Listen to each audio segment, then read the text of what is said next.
The early morning of June 2025 began with the unusual appearance of three unmarked police cars in front of a small wooden house in Gadsden, Alabama. Neighbors peered through their curtains as officers in tactical gear quietly positioned themselves around the yard, as if they were preparing to reopen a door that this town had tried to forget for 40 years. Inside, Jasmine Hale, a 62-year-old recluse who rarely interacted with anyone, was brewing her first cup of coffee of the day when a sharp knock sounded at exactly 6:14 a.m. Jasmine Hale, this is the Gadsden police. We have a warrant to execute in connection with the 1985 disappearance of Laura Turner. The officers later described how Jasmine's shoulders trembled slightly, but her face remained strangely calm, as if she had known this moment would come looking for her, even if it took nearly half a century to arrive. Before diving deeper into the story, don't forget to subscribe to the channel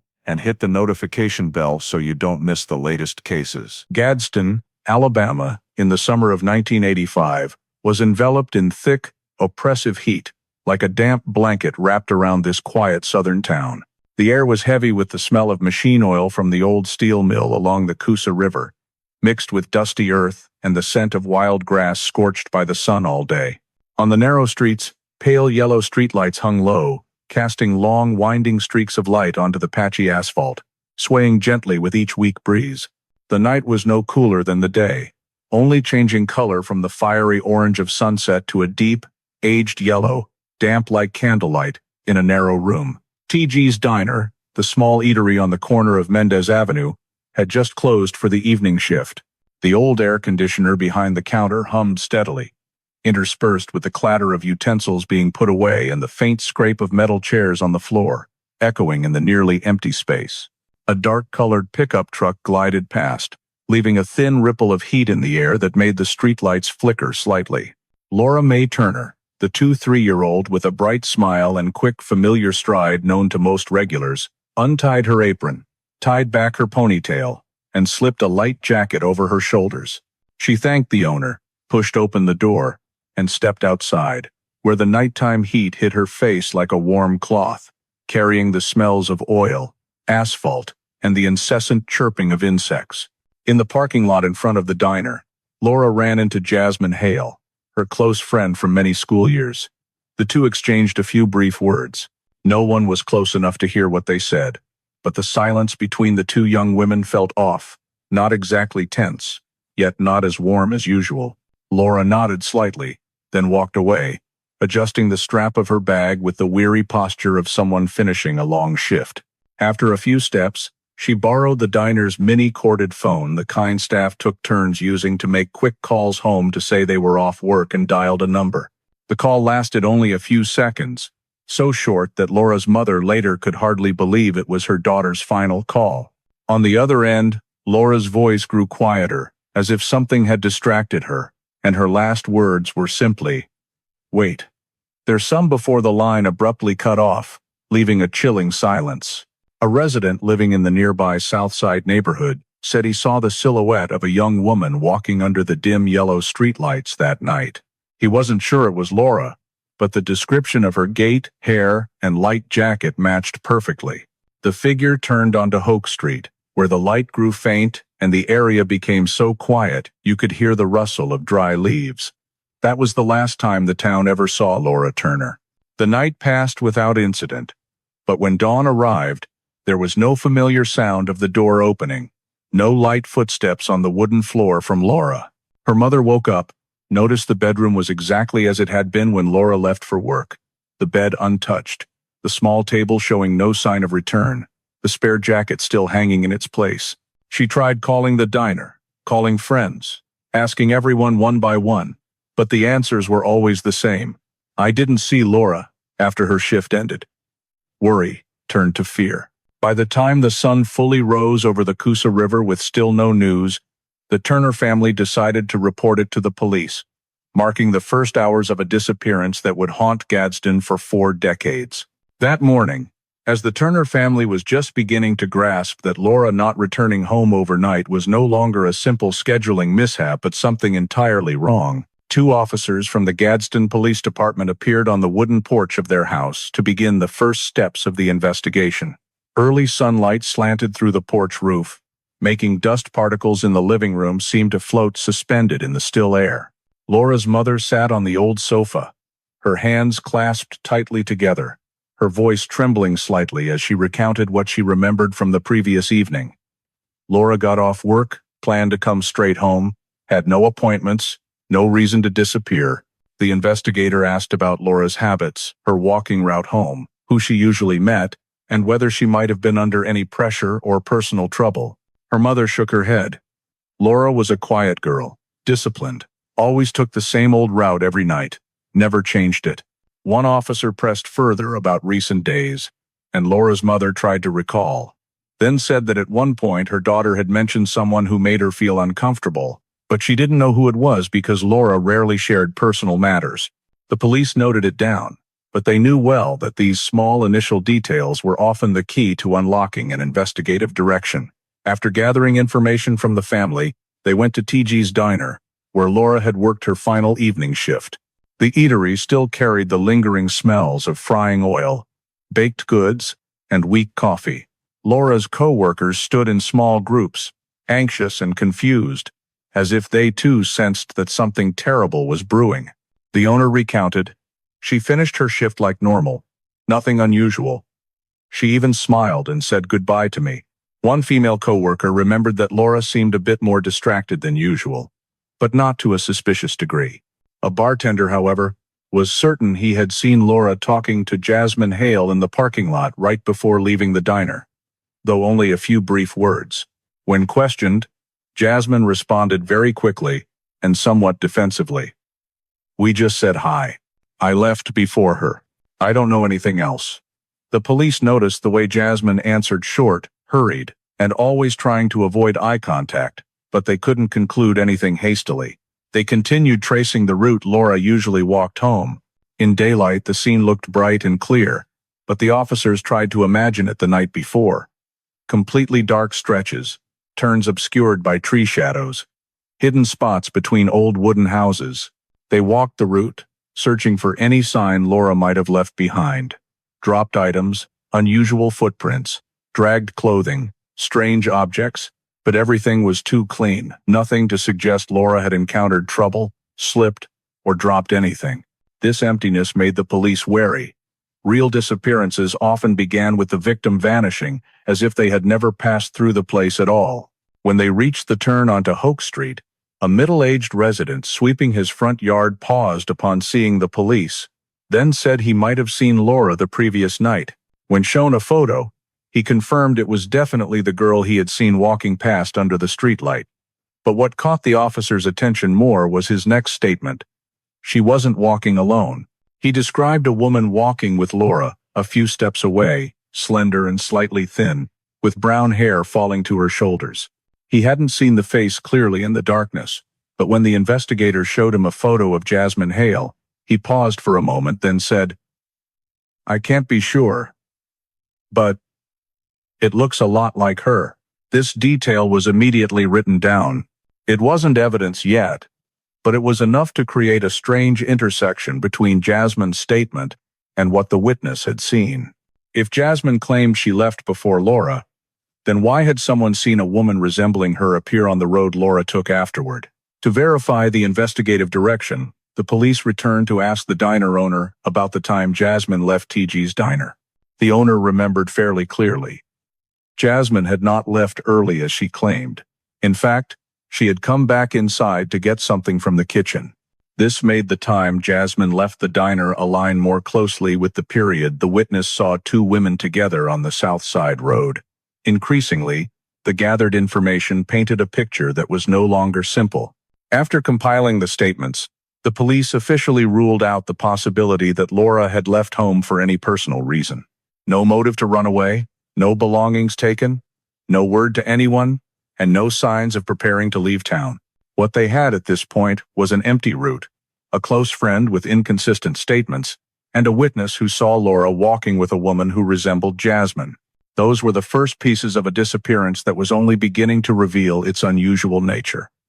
A case that seemed straightforward but opened up a much deeper darkness than anything Gadsden had ever witnessed. As the first pieces of information began to be collected, The Gadsden Police Department decided to expand the search scope, deploying a K-9 unit to thoroughly sweep the entire route. Laura usually walked each evening. 2 tracking dogs were brought to the front of TG's diner around 9 a.m., given a scent sample from Laura's jacket to start tracking. The team moved in the direction Laura had left the diner, past quiet streets with only a few parked cars scattered along the curbs, then into the turn toward the south side residential area. The K-9S picked up Laura's scent quickly in the first few meters, continuing to lead the search team to a tree-lined stretch where sunlight struggled to penetrate the canopy. Here, the dogs began changing their behavior. They nosed into the bushes on both sides of the road, moved faster, sniffed continuously, then led the entire team to an open lot about the size of half a football field, adjacent to an abandoned structure from the 1970s. The structure had once been a warehouse for a building materials contractor, now left unfinished, with stained walls, rotting wooden fencing, and piles of debris scattered haphazardly, making the place a perfect spot to conceal any suspicious activity. The search team spread out in a line, checking every tree trunk, every clump of grass. The bushes along the edge of the structure had many branches broken, as if someone had hurried through in the dark. One officer crouched down, closely examining the ground but finding no clear footprints, only slightly disturbed soil, too faint to determine direction of movement. On the nearby stained wall, sunlight reflections created patches of shadow that made the place even more eerie. And everyone agreed that this was very likely the area where Laura had been intercepted. The K-9S continued leading, running along the edge of the structure, then circling back to the starting point, as if Laura had been brought in here but didn't stay long. This led police to infer that she might have been forced into a vehicle in this area, just secluded enough for an abduction to go unnoticed, yet close to routes for easy escape. As the search team expanded to the back of the structure, a witness living in the house across the street came out. This middle-aged man said he had heard strange noises the night Laura disappeared, not clear screams, but sounds like something being dragged or objects bumping together in the darkness. He had looked out the window but couldn't see clearly due to the weak light, only seeing dark shapes moving quickly, appearing like 2 people but indistinguishable. The police marked this information, recorded the detailed description, and added him to the list of witnesses for a second interview. Not long after, the police chief received a call from a woman reporting that she had seen a girl resembling Laura at a gas station more than 3 miles from the scene. When police arrived to check, they realized the woman had seen a tourist with hair and build, only vaguely similar to Laura, but completely unrelated. This was the first call in a series of subsequent false reports. When a disappearance gains attention, small towns often see vague sightings, partly from genuine concern among residents, partly because human memory easily matches images to what people fear or are searching for. In the next 24 hours, there were 2 more tips. One person said they saw Laura at McLean's grocery store. Another said they saw her getting into a silver Lincoln. All were quickly verified, and all were wrong. These scattered but unfounded reports cluttered the investigation process, but police had to document everything to avoid missing a real lead. However, among those false tips, there was one statement that made the investigators pause longer than usual. A young man, about 19 at the time, living near the southern edge of the open lot, recounted that he had seen one person pulling another toward a vehicle on the exact night Laura disappeared. He heard hurried footsteps, heavy breathing, then saw the shadows of 2 people glide past the row of wooden houses behind the structure. He didn't dare go outside because it was dark, and the area was known for occasional gatherings of young people. Notably, he described the behavior as not resembling 2 people joking or arguing, but exactly like one person forcing the other to move. He said he couldn't clearly see faces or determine the gender of the puller, but the person being pulled was small and slender, looking like a woman. Police couldn't immediately corroborate it because the lighting that night was too poor, the area had no cameras, and the young man wasn't certain enough for more detail, but his statement was the first to align with the hypothesis that Laura had been subdued. They marked this statement in red in the file, not enough to conclude anything, but important enough to shift the investigative direction. And from that moment, Laura Turner's disappearance was officially viewed no longer as a case of getting lost or leaving voluntarily, but as the very real possibility of an abduction right in the heart of what seemed like the safe town of Gadsden. Jasmine Hale was summoned to the Gadsden Police Department on the afternoon of the second day after Laura Turner disappeared. She arrived wearing a gray t-shirt and jeans, her face showing fatigue, but not the kind of collapse from worry for a friend. It was more like a compressed tension, as if she were preparing explanations for something in advance. Investigator Mitchell started very gently, asking Jasmine about the last evening at TG's diner. She answered immediately, without needing to think. "I left the diner before Laura. I didn't meet Laura when leaving." The words came out quickly, evenly, and somewhat dryly. Mitchell noted it down, but he had heard enough conflicting statements in his police career to recognize when someone was trying to build a story to fit. He continued asking what time Jasmine left the diner, which route she took home, whether she saw anyone suspicious. Jasmine maintained the same attitude, repeating the exact same pattern. She left before. She didn't meet Laura. She didn't see anything unusual. However, when the investigators cross-checked this statement with what coworkers at the diner provided, they immediately detected inconsistencies. A young employee remembered very clearly that Jasmine did not leave earlier than Laura. On the contrary, Jasmine had gone back inside the diner to retrieve a purse she had forgotten, which made her leave later than planned. That timing almost coincided with when Laura stepped out of the diner.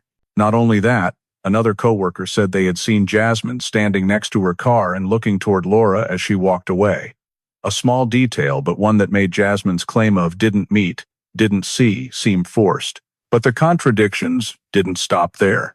The employee at the gas station on the corner, who had spoken to police during the initial investigation, was brought in to provide more information.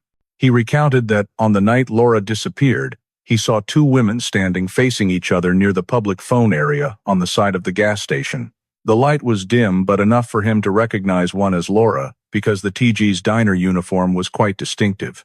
The other, according to his description, had a build similar to Jasmine. About 5'3", long brown hair, posture slightly leaning to one side. He even emphasized that their voices didn't sound like normal conversation. There was something tense, possibly an argument or at least a discussion, too urgent to call friendly. This description made Mitchell raise an eyebrow when he returned to the interview room. When asked again whether she had met Laura after work, Jasmine still shook her head and replied, "No, I left before.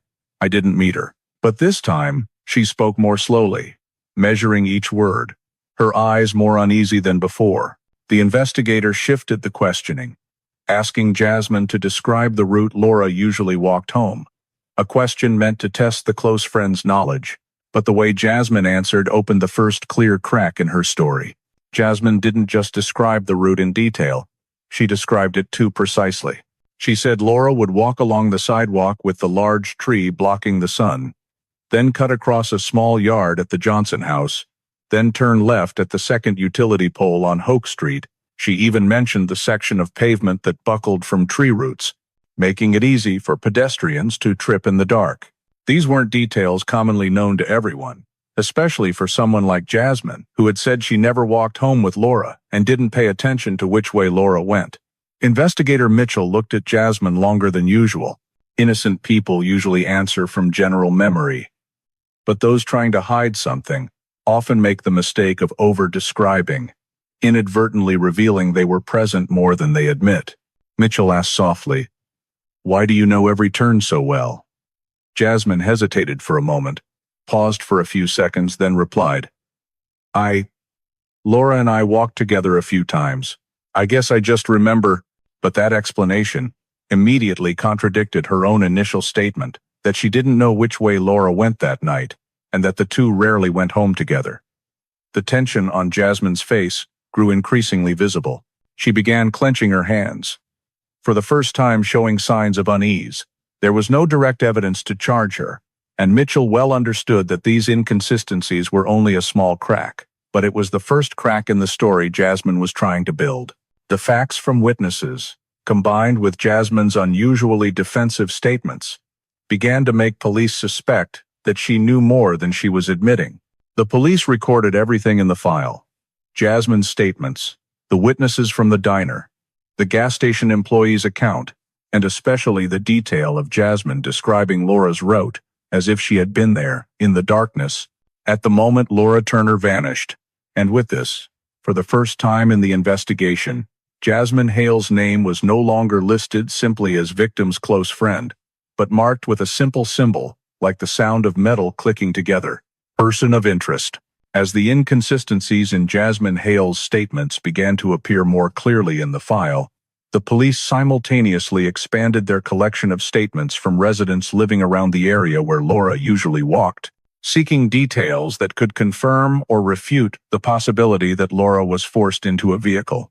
Within just one day, they received 4 independent statements from residents on 3 different streets, all mentioning the same detail. A dark green pickup truck parked unusually in the darkness during the exact time Laura Turner passed through that area. The first witness, an elderly man who regularly stepped onto his porch to smoke each evening, said he saw the pickup parked near the most obscured stretch of road, where the streetlight was so weak it was almost out. The vehicle sat still longer than usual, and the driver did not step out, as if waiting for someone. Another witness, a young woman living in a second-floor apartment across from the open lot, recounted that she saw the truck moving unusually slowly along the road Laura had to pass, then stopping abruptly right at the corner leading into the abandoned area. She said she couldn't see clearly inside the vehicle, but the stalking feeling made her close the window immediately. The next 2 statements came from 2 high school students on their way home after band practice. Both remembered the green pickup parked near the old wooden houses and heard a loud noise like a car door slamming shut. What caught the police's attention was not only that the 4 statements were completely independent, but also that all of them described the same location, the same time frame, and the same type of vehicle. But the most crucial statement came from a man living near the turn into the South Side neighborhood. He said he didn't just see the vehicle, he saw the action. According to him, in the few brief seconds he looked out the window because of noise on the street, he saw 2 figures. One of them, he said, had the build of a young woman and was being pulled or pushed toward the bed of the pickup. The other moved quickly and forcefully, as if forcing the other person into the truck. In the dim light, he couldn't make out faces or the attacker's gender, but the motion was too much like coercion for him to mistake it. Although there wasn't enough light to confirm that the woman was Laura Turner, this was the first statement describing a clear act involving violence. The police immediately marked this as a significant lead and, for the first time, concluded in their internal report, the likelihood of abduction is very high. As they gathered more information, police realized the description of the pickup not only appeared along Laura's walking route, but also near the abandoned structure, the place where the K9 team had led Laura's scent during the expanded search. The 2 locations were less than half a mile apart, and if the truck was the abductor's vehicle, both the route and the timing fit the logic of a quick forced entry, followed by escape into a secluded area. A young investigator, while comparing witness descriptions with police records, discovered that a dark green pickup belonged to a local man named Roy Dalton, who had been noted in prior reports for causing disturbances at a nearby gas station. Dalton was a long-haul truck driver, about 34 years old, often absent for weeks at a time, lived alone, and had once been accused of harassing women near the commercial area, though none of the cases had enough evidence for prosecution. The description of Dalton's truck, a Ford Phone 100 inches green with a slightly dented rear corner, matched eerily with 2 witnesses' descriptions of a dent on the back of the pickup the night Laura disappeared. This was the first time a real name had surfaced in the investigation beyond Jasmine. The police immediately sketched out the possible route Dalton's truck might have taken based on witness statements, the locations where the vehicle was spotted, and the possibility that he was in Gadsden that night. The emergence of a man with a prior history of trouble at this point caused police to shift focus toward Roy to check whether he could be the assailant. They began verifying Dalton's whereabouts on the night Laura vanished, reviewing his work logs, checking cameras at nearby businesses, and questioning people who had seen him recently. Although suspicions about Jasmine remained strong, the appearance of the green pickup and statements describing a woman being pushed into a truck opened an entirely new investigative direction. one that could lead to an unknown attacker, outside the victim's circle of acquaintances. From this moment onward, the police understood they were facing two completely different possibilities. Either this was a disappearance caused by someone known to the victim, or it was a violent abduction carried out by a predator who preyed on women. And with Roy Dalton's name now on the suspect list, the Laura Turner case began shifting from personal conflicts to the possibility that a predator was operating right in Gadsden. The emergence of Roy Dalton's name in the file forced the police to accelerate the pace of the investigation. Roy was no stranger to the police department. He had been involved in a few bar fights at gas stations, had been accused of harassing a woman walking home, and owned exactly the type of vehicle 4 witnesses saw the night Laura Turner disappeared, a dark green pickup with a slightly dented bed. When summoned to the station for questioning, Roy walked in with the indifferent air of someone used to being questioned. Thick beard, wrinkled denim shirt, the familiar and unpleasant mix of cigarette smoke and engine oil.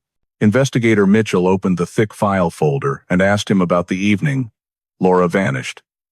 Roy leaned back in his chair, arms crossed, and answered without hesitation. I was in Anniston all night. Didn't go anywhere. Ask anyone.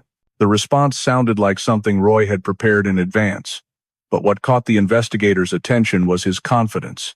No evasiveness, no dodging. When asked for specific times, Roy said he picked up a load in Anniston before dark, then, too tired to drive further, rented a room at a motel off the highway to sleep before his delivery the next morning.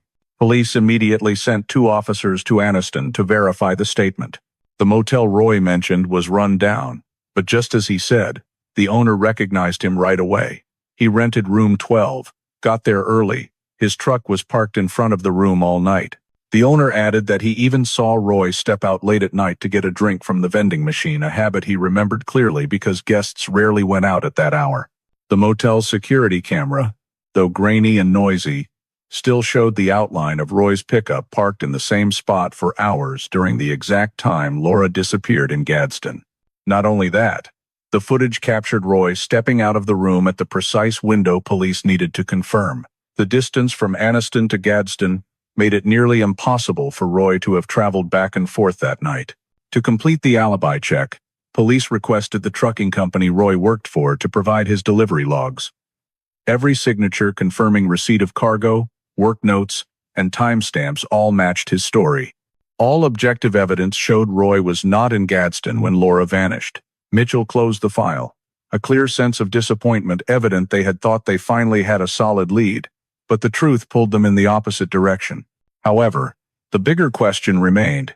If not Roy, then who was driving the green pickup? The answer began to emerge when police returned to re-interview one of the young witnesses who had seen the truck that night. The young man, when pressed further about the person in the driver's seat, paused for a few seconds, then said something he hadn't been sure he should mention initially. It wasn't a man.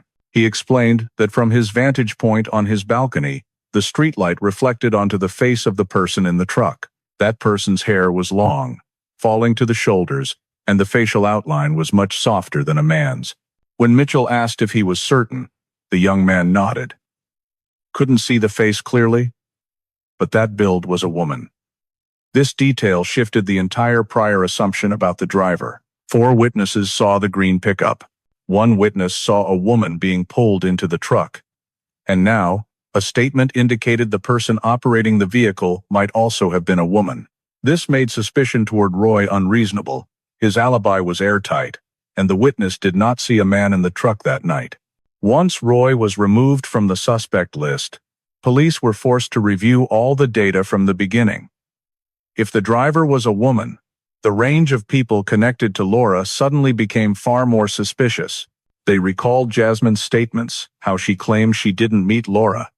Yet the gas station witness saw her standing face to face with Laura in a tense situation.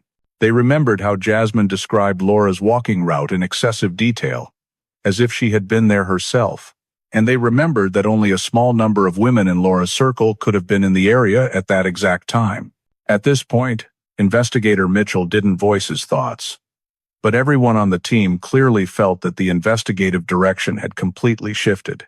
The green pickup, once thought to point only to an unknown male predator, New statements now suggested its driver might not have been unknown at all. As Roy left the station without being detained, the door of suspicion toward him closed. But another door opened, and behind it was a question that weighed heavier on the team than anything else. If the truck was driven by a woman, then who was she? And the first name that came to their minds was no longer Roy Dalton. After excluding Roy Dalton, and concluding that the driver of the green pickup might have been a woman, the police returned to one of the most critical tasks in any missing person case: reconstructing the victim's route during the final minutes she was last seen. They spread a large map of the South Side Gadsden neighborhood across the conference table at the station, using pins to mark each segment. Laura regularly walked from TG's diner to her home. This was a route Laura had taken hundreds of times, so familiar that her family could describe exactly every old tree, every cracked sidewalk section, every house with a porch light left on all night. But that very familiarity showed them that whatever happened the night Laura vanished was anything but normal. The investigative team divided the route into three main sections: the stretch from the diner to the first turn, the turn onto the road leading to Hoke Street, and the final half-mile stretch to the Turner home. They conducted field surveys both day and night to assess lighting levels, visibility, and the potential for someone to conceal activity in the darkness. The results revealed something alarming. About 60% of the route Laura had to take was completely unlit. The old-style streetlights on Mendez Avenue only illuminated the initial portion, after which the light diminished sharply deeper into the residential area. Large oak trees growing close to the road's edge created patches of deep shadow cutting across the path, enough to obscure any approach if an attacker wanted to wait there. Police marked the darkest spots and identified 3 locations with complete blind spots, where light was blocked by tree canopies, old wooden fences, or houses built too close together. All 3 points lay on the path Laura would inevitably take if she chose Hoke Street to go home, which she did every day, without variation. It was at these spots that Laura was most vulnerable to being approached. Someone familiar could follow her from behind without raising suspicion. A truck moving slowly behind her could remain quiet enough not to draw attention, and a person with malicious intent might need only a few seconds to force Laura into a vehicle before anyone in nearby houses looked out a window.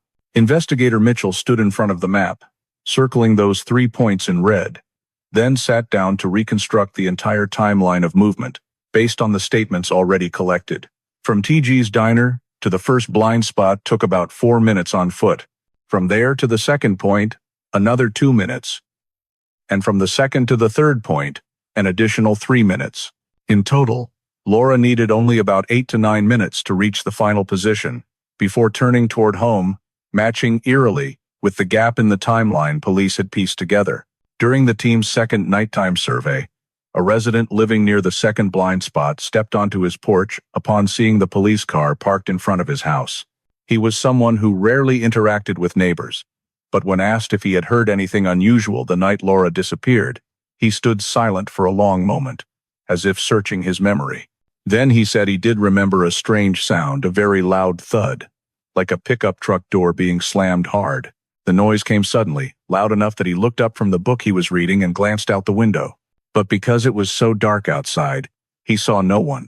Only the yard dappled with tree shadows and the road almost swallowed by night.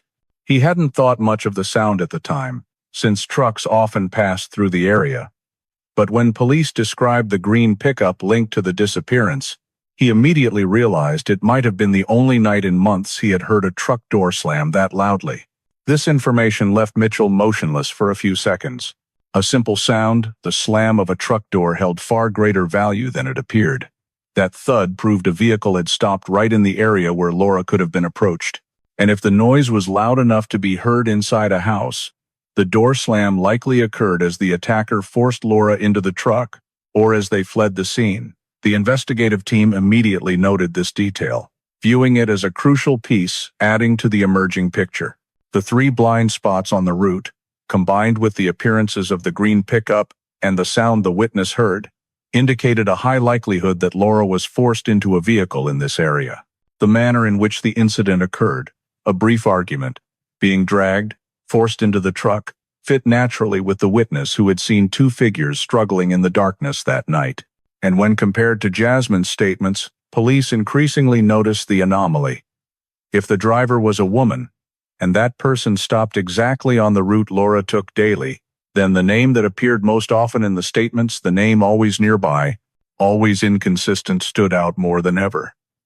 However, police still lacked enough evidence to point to anyone specifically.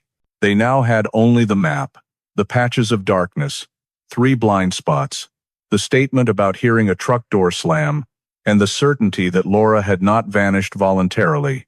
And as Mitchell wrote in that day's investigative report, if Laura was forced into a vehicle, it happened at one of these 3 locations, and the person driving that truck very likely knew her habits well. As the inconsistencies in Jasmine's statements became increasingly clear, and Laura's walking route revealed the possibility of someone familiar approaching her in the darkness, the police decided to take a crucial next step, requesting that Jasmine undergo a polygraph test. What was notable was that Jasmine not only agreed, she volunteered. That willingness caught the investigative room slightly off guard, because most people in her position usually found reasons to delay or requested a lawyer. Jasmine said in a voice that was faintly resolute, almost challenging, "I have nothing to fear. I want you to clear me from this." The polygraph session was conducted in a dedicated room at the police station, where cold white light shone down on the metal table, and the devices measuring heart rate, blood pressure, and galvanic skin response were connected with thin wires. Jasmine sat straight-backed, hands placed on her knees, eyes looking directly at the polygraph examiner, as if wanting to prove her complete innocence before the test even began. The technician operating the machine explained that the test would not cause pain but would reflect physiological changes when she answered key questions. Jasmine nodded, biting her lips slightly, but overall maintained the confidence she had shown from the start. The test began with baseline questions: name, age, address, occupation, things certain to be true, to establish a baseline. Jasmine answered clearly, without hesitation. The chart lines moved steadily, with no fluctuations, but when it moved into the 2 critical questions the investigative team needed verified, the entire atmosphere in the room shifted with each spike in the graph. The first question: on the night Laura Turner disappeared, did you meet her after work? Jasmine looked up. That brief moment was enough for the examiner to notice she was thinking. Then Jasmine said, "No. I already told you. I left the diner before her." The chart immediately changed. Heart rate increased. The galvanic skin response line fluctuated sharply. Blood pressure edged up. The examiner looked at the screen longer, said nothing, then moved to the second question. "Do you know where Laura is?" Jasmine drew in a longer breath than usual before answering, "No, I don't know." This time the physiological response was even stronger than the first. The heart rate line on the screen suddenly spiked in sharp, jagged peaks. The galvanic skin chart rose abnormally high. Though Jasmine sat still, hands steady, voice unchanged, the machine recorded clear reactions as if her body was saying something entirely different from the words she had just spoken.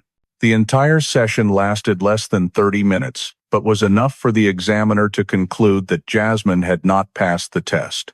When investigator Mitchell entered the room after receiving the report, Jasmine sat upright, hands clasped together, eyes looking down at the floor. Mitchell sat across from her, placed the results on the table without pushing them toward her. "You already know the results, don't you?" he asked. Jasmine nodded slightly. She didn't ask what the results were, didn't challenge the machine, didn't blame stress as many others usually did. This made Mitchell observe her even more closely. There was something in Jasmine's eyes, not complete panic, not exactly fear, but more like someone carefully weighing what to say next. "Jasmine," he began, "the test isn't evidence for charges. It only shows us that you weren't completely truthful on the 2 most important questions." Jasmine bit her lip, her shoulders drawing in slightly. I told the truth. I was just nervous." Mitchell tilted his head. "Nervous about what?"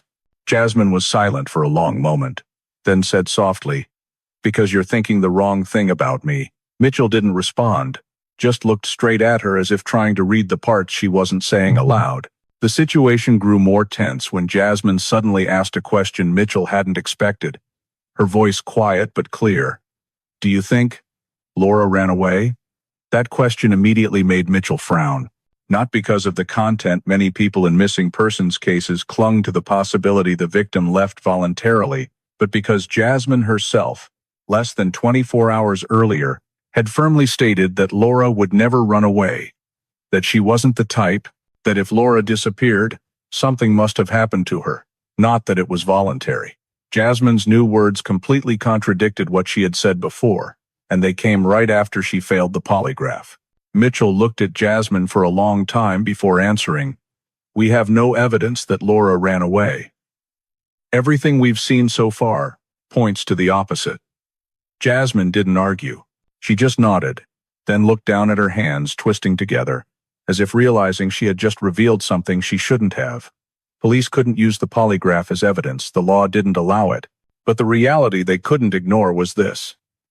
Jasmine had been untruthful on the two most critical issues, and she herself was now changing her story hour by hour. Combined with the conflicting statements, her detailed knowledge of Laura's route, and the appearance of a woman in the green pickup, the polygraph results did not clear Jasmine as she had hoped. They only moved her straight to the top of the list of people needing close monitoring. And as Jasmine walked out of the testing room, Mitchell wrote a short but weighty sentence in the report that would shape the entire next phase of the investigation. Jasmine Hale, of special interest. As the polygraph results for Jasmine were added to the file and the suspicions surrounding her statements grew thicker, the investigative team decided to revisit data that had been overlooked in the early days of the case. Among them was a faint handwritten report, noting in a cursory way information provided by 3 teenagers the very night Laura disappeared. In 1985, the statements from these 3 teens were not taken seriously. They were only 14 or 15 years old, and the report noted that they may have misheard sounds or imagined things because it was dark. But now, with Laura's route reconstructed showing 3 blind spots and the possibility of her being forced into a vehicle right near the abandoned structure, police realized this could be the first critical statement they had ever missed. The 3 young people from back then, now adults nearing 50, were invited in to retell their accounts. For the first time in 4 decades, the meeting took place in the police station conference room, where harsh white lights shone straight down onto the wooden table, and the atmosphere was so quiet you could hear the faint roll of a pen in the investigator's hand. The first, Calvin Brooks, recalled that on that night, he and his 2 friends, Thomas Kelly and Ronnie James, were passing the abandoned structure after sports practice. They often used this shortcut home, even though it was dark and a bit scary, because it saved nearly 10 minutes of walking. Calvin said that as soon as they got close to the row of old wooden houses, he heard a sound he described as like someone trying to scream but having their mouth covered. Calvin's voice trembled slightly, not from current fear, but because that memory remained vivid after decades. "I didn't know what it was, but it was the sound of someone in trouble," he said. Thomas, the second, added that he heard footsteps running along the narrow corridor outside the structure, not jogging like in sports, but hurried, frantic running, as if the person was trying to escape or chasing someone. Ronnie, the quietest of the 3, said he was the only one who saw figures. 2 shadows, he said. One larger, one smaller. They were moving extremely fast. When asked for more detail, Ronnie closed his eyes for a few seconds, then described the scene he had witnessed from over 20 meters away.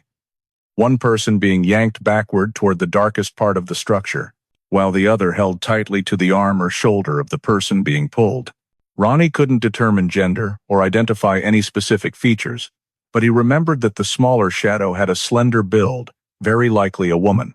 When asked why they didn't report it to police immediately, Calvin explained that they were too young, afraid of getting involved, and thought it might just be 2 people arguing. They didn't grasp the severity until hours later, when news of Laura's disappearance began spreading through town. The next day, when they went to report it, the officer on duty that shift recorded their statements but downplayed them, saying kids often mishear things and that there was no additional evidence to evaluate their account. At that time, the disappearance had only just happened, and police were focused on other leads, so the teenagers' statements were pushed to the edges of the file. But now, As the investigative team rebuilt the timeline using new data, the locations of the green pickup, the sounds residents heard, the 3 blind spots, and the likelihood Laura was forced into a vehicle, everything the 3 teenagers had said suddenly fit perfectly into the chain of events. As investigator Mitchell listened to the retelling, he could almost slot it exactly into the window when Laura vanished. The muffled sound, the running footsteps, the shadows, the location of the structure, all corresponding to the 8 to 9 minutes when Laura was no longer in anyone's sight. The truth was, in 1985, they lacked the technology to verify information like today. No street cameras, no good lighting systems, no audio analysis equipment, and more importantly, police at the time couldn't imagine that a disappearance could involve coercion so quick and discreet in the darkness that only 3 teenagers happening to pass by would witness it. Mitchell asked Ronnie if he thought the person being pulled that night could have been Laura Turner. Ronnie didn't answer right away. He took a long breath and said, "I can't be certain, but thinking back now, I don't rule anything out anymore." That statement, after nearly 40 years, suddenly became the perfect piece for the picture police were painstakingly reconstructing. The 3 teenagers dismissed back then turned out to be the only witnesses in town who had seen what might have been the moment Laura was forcibly taken. And now, as the investigative leads began converging, police clearly sensed they were step by step touching the truth, a truth they had let slip away in 1985, simply because the witnesses then were too young to be believed. But they were no longer young, and what they recounted after all those years was frighteningly accurate. After the 3 teenage witnesses from 1985 retold their accounts in a way that astonishingly matched the newly reconstructed timeline, police began to realize that many critical clues had been overlooked for years. But the sad truth was that what they knew today could not change the reality that, just a few months into the 1985 investigation, the disappearance of Laura Turner had begun to go cold. By early 1986, there was no clear suspect, no physical evidence, no cameras, and not enough forensic technology to process faint traces. DNA testing at the time was too primitive to yield anything useful. Every lead ran dry, conflicting statements couldn't be resolved, and the green pickup, the thing that was likely the key to the case, could not be traced to its origin. In the years that followed, the original investigative team was dispersed. Some officers left the force, others transferred to different units. The lead detective retired early due to health issues. Laura Turner's file at that point was just a stack of documents in a wooden drawer, bound in brown cover, stamped inactive in red like an admission that Gadsden had lost its best chance to solve the disappearance from the very beginning.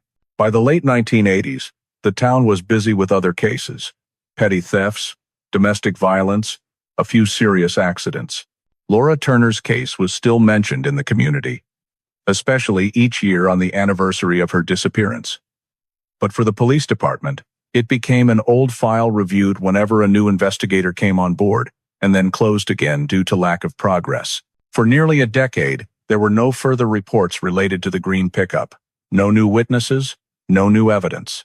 That changed in 1994, when a young detective named Daniel Roebuck was transferred to the General Investigations Unit and began the familiar task of reviewing cold cases, something many young investigators did to understand the history of unsolved incidents. Roebuck was only 27 at the time, full of the persistence that older investigators often called rookie fire. He didn't expect to find anything special in the Laura Turner file, which by then was over 9 years old, but still wanted to read it all, to understand why it had stalled. As he flipped through the reports, witness interviews, and walking route maps, Roebuck unexpectedly found a thin envelope clipped between 2 unrelated folders. The envelope had yellowed, its edges slightly torn, with no label or case marking. He opened it, thinking it might be supplemental paperwork from the family that had been misfiled. Inside, however, there was only a single Polaroid photograph. Roebuck looked closely, and his heart skipped a beat. The photo captured a nighttime scene, taken from a low angle, with the only light coming from a distant street lamp. It showed the rear of a dark green pickup, the bed slightly dented, matching the descriptions from earlier witnesses. But what made Roebuck's hair stand on end wasn't the truck, it was the figure of a woman standing by the driver's side door. Though backlit, and her face not clearly visible, the woman's posture was distinctive. Long hair falling to her shoulders, slender build, leaning slightly toward the door, as if talking to someone inside the truck or preparing to get in. Roebuck turned the photo over. No date, no notes, just the blank white backing of the Polaroid. He took it to the head of the records department, who also had no idea why the photo was in the wrong place. Maybe someone stuck it in by mistake, he said, or an old investigator looked at it but never got around to marking it. But Roebuck didn't believe it was random coincidence. The 1985 witness reports had mentioned the green pickup appearing near Hoke Street and the abandoned structure. And now, this photo showed exactly that type of truck with a woman associated with it under nighttime lighting conditions that matched all the old descriptions. He brought the photo to the unit supervisor at the time, Lieutenant Morgan, for discussion. Morgan stared at it for a long time before setting it down on the desk. "If this is from the night Laura disappeared," he said slowly, "then this could be the only evidence we have of the person driving the truck." But the biggest problem remained unsolved. The photo had no provenance.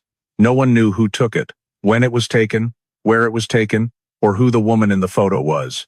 Because there was no verifying information, police at the time couldn't use the photo to advance the investigation any further, even though Roebuck tried searching the records of every previous investigator involved. No one claimed the photo. No one remembered ever seeing it. It was as if it had appeared in the file like a ghost, just like the green pickup on the night Laura vanished.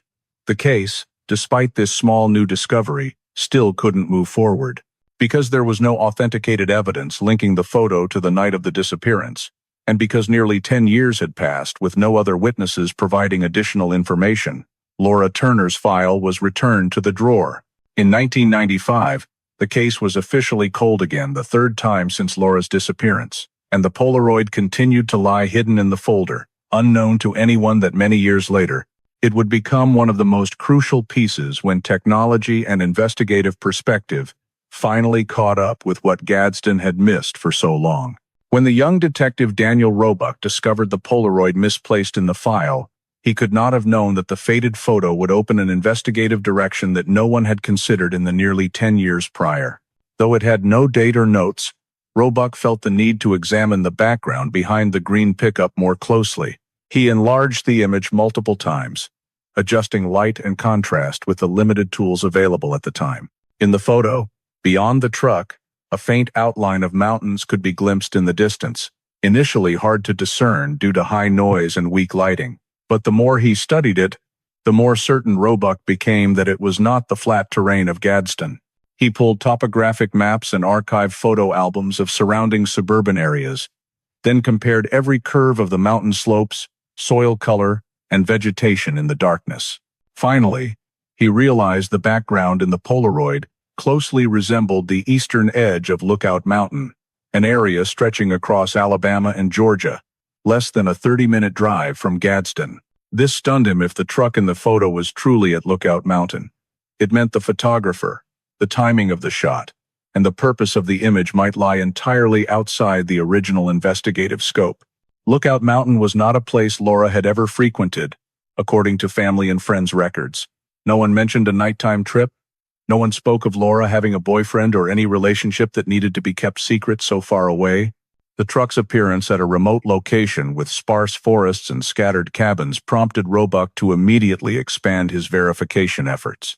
He visited old motels along the mountain's base, places often frequented by transients, and lacking security cameras fitting the scene in the Polaroid. At one small motel, right on the mountain road, with a faded painted sign and a row of just 6 wooden doors, Roebuck asked the elderly manager if he remembered anyone resembling Laura or a green pickup staying there. The manager, a grizzled man with a habit of holding a toothpick in his mouth, stared at Laura's photo for a long time before saying something Roebuck hadn't expected. "I saw her. At least someone who looked a lot like her."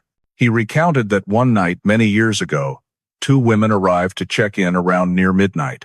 The one at the front desk wore a light jacket, had a small build and seemed slightly anxious, looking very much like Laura Turner from the photo Roebuck showed.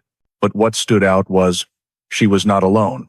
The other woman was slightly older, with dark brown hair, slender and a bit taller, standing behind the younger woman, and constantly looking around as if checking whether anyone was watching. According to him, the two women didn't stay long. They rented the room for just a few hours and left before dawn. They had no luggage, didn't talk much, and the woman in the back was the one who paid. When asked if he remembered anything else, he furrowed his brow, trying to dig through his memory. The other woman, I think her build seemed familiar, he said slowly, hair down to her shoulders, posture slightly leaning. Honestly, she looked a lot like a local girl. Roebuck showed him a list of women connected to Laura to see if he recognized anyone, and when he saw the photo of Jasmine Hale, he didn't speak right away, but his eyes flashed with recognition, the kind where he himself hesitated whether to admit it or not. I can't be sure, he said, but the figure in the photo is quite similar to the one standing behind that girl. Can't confirm the face, but the build, the hair, it really matches. This was the first time since 1985 that someone mentioned the possibility of Laura appearing with another woman at a location far from her daily walking route. If the motel manager's account was accurate, it could change everything about how police viewed the case. It suggested that Laura, in some circumstances, had been taken or led to Lookout Mountain, and if the truck in the Polaroid was truly the same one seen in Gadsden that night, its appearance at the mountain's base could not be random coincidence. What troubled Roebuck most was the presence of the second woman. Why was she always standing behind Laura? Why was she the one who paid? Why was she so vigilant, as if monitoring the lobby area? And most importantly, why did her silhouette resemble Jasmine Hale, the only person in the entire file who had a close relationship with Laura? Inconsistent statements, and was near the scene on the night of the disappearance? Roebuck had nothing strong enough in hand to restart the investigation in 1994. Forensic technology was not yet advanced, and police could not confirm that the two women in the Polaroid and the motel owner's account were Laura and Jasmine. So despite the significance of this discovery, it was only noted as a potential lead, a piece lying dormant in the file for many more years, waiting until investigative conditions and technology were capable of bringing it back into the light. But for Roebuck, this was no longer just an ordinary cold case. For the first time, he had the feeling that Laura Turner's disappearance was not limited to a few dark minutes on Hoke Street, but might have extended into a more mysterious, farther, and perhaps far more frightening journey. By 2024, the disappearance of Laura Turner had spanned nearly 4 decades. For many residents of Gadsden, the story of the young woman who vanished on a sweltering summer night in 1985 was still retold at gatherings, like a wound that had never healed. But for the local police force, that file had sat in a metal cabinet for far too long, becoming one of those cases everyone knew by name, but no one touched anymore.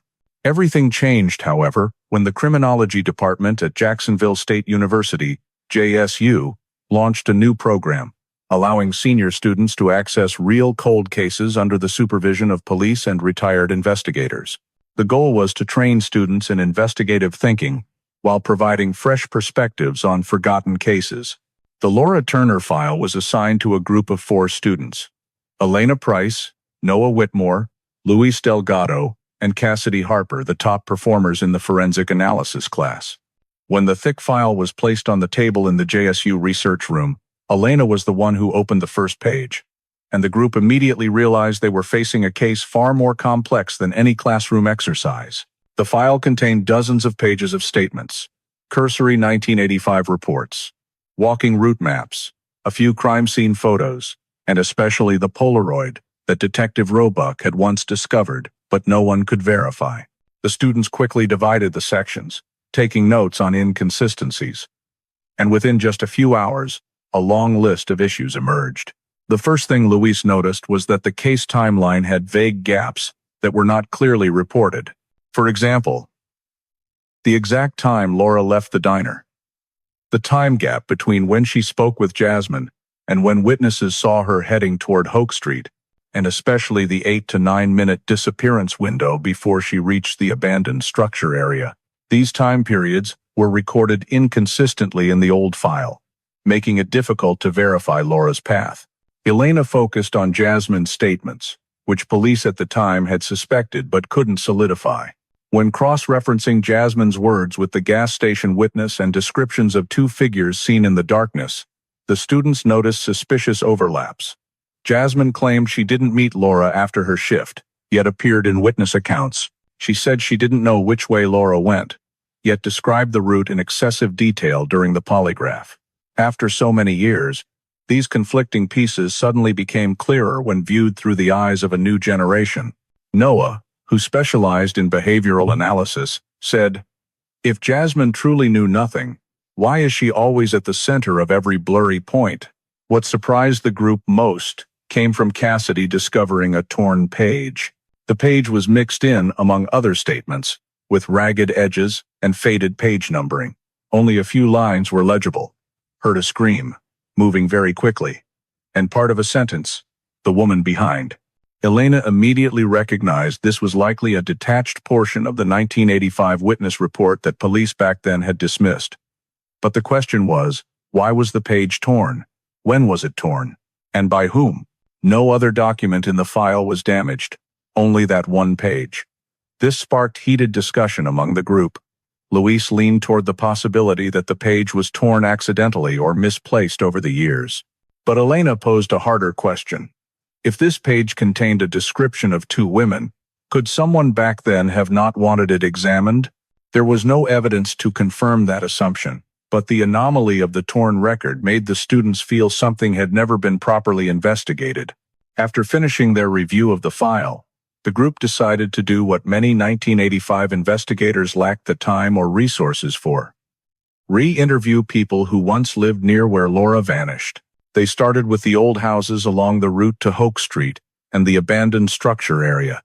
Some residents had moved away, many had passed on, but 5 households still remained from the time of Laura's disappearance.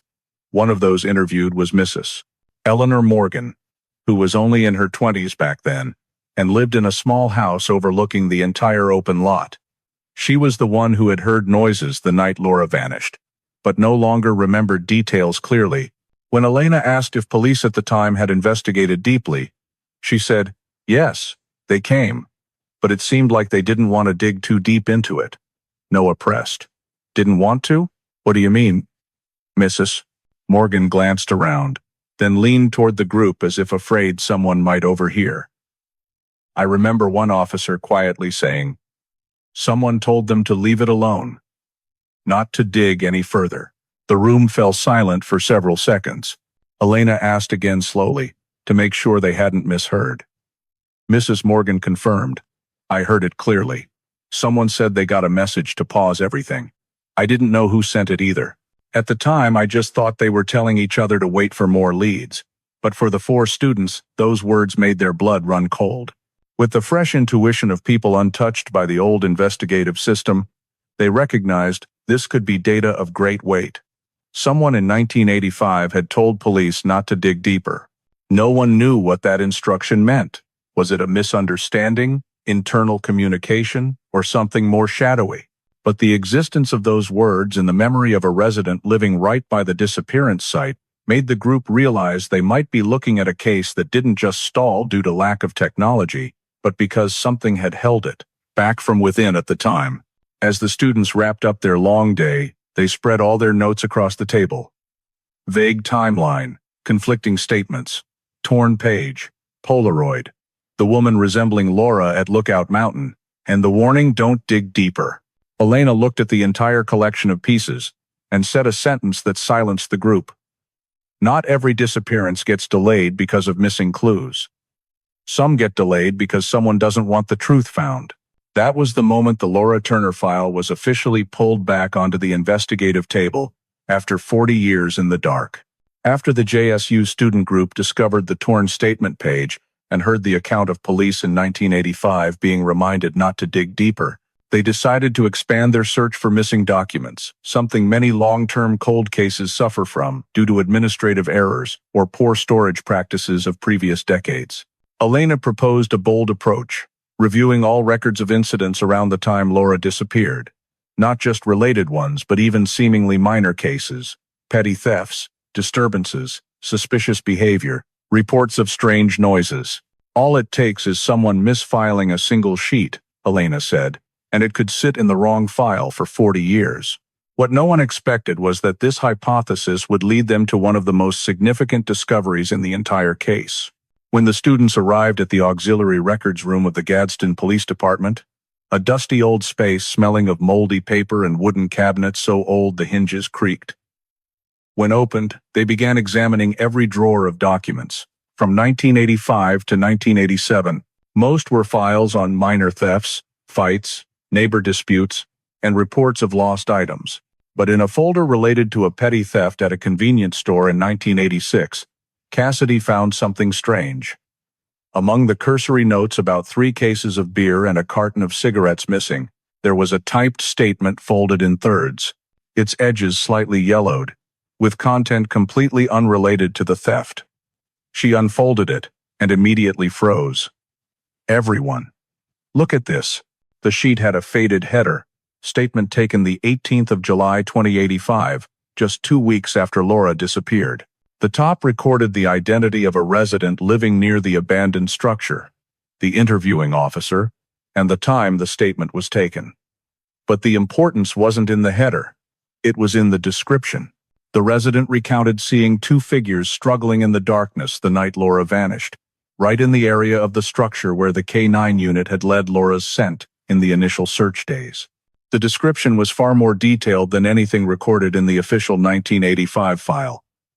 The larger figure grabbing the smaller one from behind, pulling hard toward the darkest part, near the cracked concrete foundation. The witness said they thought it was a couple arguing and didn't want to interfere. But the statement didn't end there. Further down, the witness described more clearly. The person doing the pulling had a small build, not a man. Long hair, slender frame but moving very quickly and forcefully, as if knowing exactly what to do to subdue the other. That person was a woman, the paper stated plainly. I'm certain because of the small build and the way the hair fell to one side while pulling the other. When reading this, Elena felt her heart slow.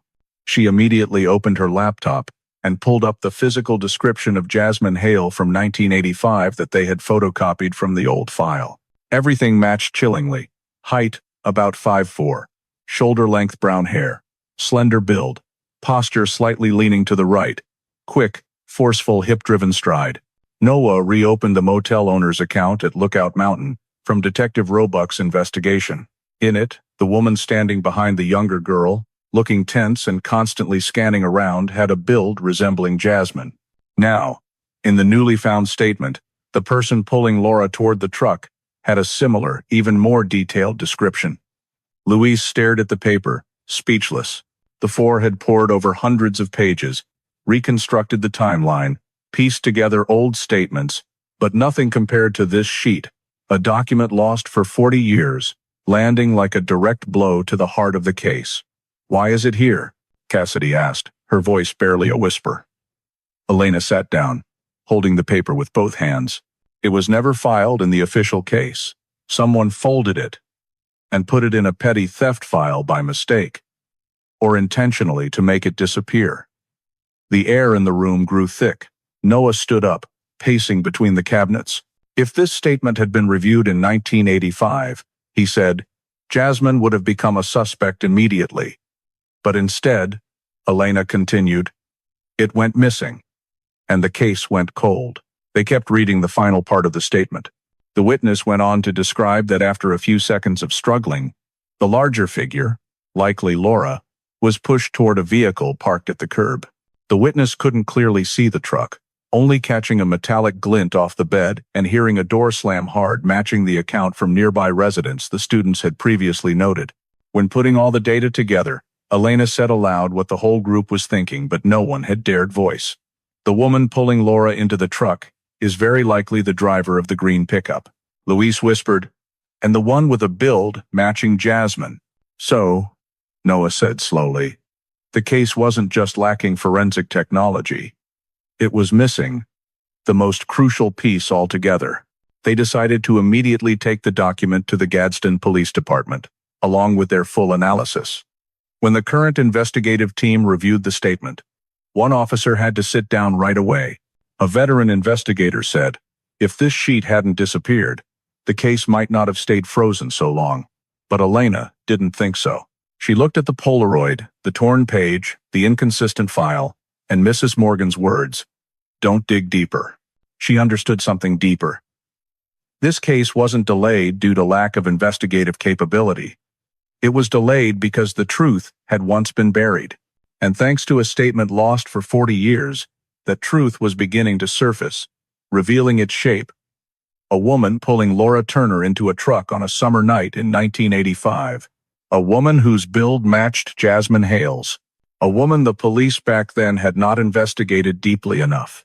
And now, the young student generation of 2024 had just swung the case open to an entirely new chapter, one where the darkness of 40 years finally had to face the light. After the statement missing for over 4 decades was recovered and confirmed to align with new witness accounts, the investigative team and the JSU student group agreed that the Laura Turner case needed to be officially reopened. At this point, they decided to return to the starting point to search for any pieces the family might still hold, personal items once overlooked, objects not submitted to the original file, especially anything that could contain emotional traces or Laura's thoughts in the time before her disappearance. The Turner family, now only consisting of Laura's older sister Melissa, living in the old house renovated in recent years, welcomed them with eyes full of both hope and fear. Melissa admitted that for many years, the family thought they had kept nothing related to Laura beyond a few old photos. But when the group mentioned the possibility of forgotten personal items, she suddenly remembered a cardboard box tucked deep in the attic for decades, where the family stored belongings they couldn't bear to throw away, but also didn't want to see every day because it was too painful. Melissa and Elena climbed up to the small attic together, where only a single pull-string bulb cast weak yellow light over dusty old boxes. Melissa opened one and found Laura's clothes, a few cheap pieces of jewelry, several books, and a glass jar holding miscellaneous receipts Laura had collected. But in the deepest corner of the box was a smaller item, wrapped in tissue paper, tied with a faded silver ribbon. Melissa saw it and froze for several seconds before saying in a trembling voice, "Her diary. I thought it was lost." Elena carefully unwrapped it. Inside was a red hardbound notebook, edges worn, with LT, written by the young woman in silver glitter pen. The entire investigative group sat around the large wooden table in the Turner living room, Melissa beside them, hands clasped tightly.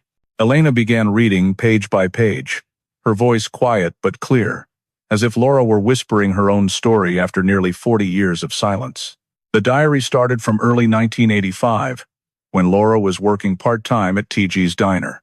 The first pages were innocent entries, difficult customers, low tips, funny stories with co-workers, simple dreams of saving money to move to Birmingham and study early childhood education. But the deeper they read, the heavier the atmosphere in the house became. From April onward, the pages showed anxious lines. "She was standing outside my car again, waiting. I don't know how Jasmine knows exactly when my shift ends. Later, tonight, I told her straight that I didn't want anyone following me anymore. She smiled, but I don't think it was a happy smile." Another page. "She's mad because I went out with friends. I don't want to argue with her tonight." Investigator Mitchell leaned back in his chair, pen gripped tightly in his hand. The students exchanged heavy glances. Those lines perfectly matched the suspicions they had been pursuing. Jasmine wasn't just close to Laura. There were signs of control, stalking, pressure on the younger woman. When Elena turned to the entry written on the very morning of the day Laura disappeared, the room fell completely silent. Laura had written, "I feel off. She kept staring at me the whole shift. I just want to go home and sleep. I hope tonight everything will be calm. I don't want to fight with her anymore." That phrase echoed the exact words Laura said on the 12-second phone call before the line abruptly cut off. Wait, there's some. Elena turned to the next page, but the top half was torn away. A jagged, sharp tear, as if someone had deliberately removed the first part of the page. Only the bottom half remained. The ink slightly bled from water or sweat, but still legible. It was a short passage, but when Elena read it aloud, the room fell into breathless silence. "If I disappear then," Melissa covered her mouth, while Louise turned to Mitchell with a stunned look. The sentence was incomplete, but its meaning allowed only one possibility. Laura had feared for her own safety before vanishing. Elena reread the remaining final part of the page, slowly, to ensure no word was missed. "If I disappear, then," and nothing more. No name, no explanation, no specific details, but the weight of those words pressed like stone on everyone's chest. Melissa said shakily, "She never told us anything like that. Why would she write it?" Mitchell thought for a long moment before answering. "Not everyone can tell their family they're scared, but they'll write it in a diary."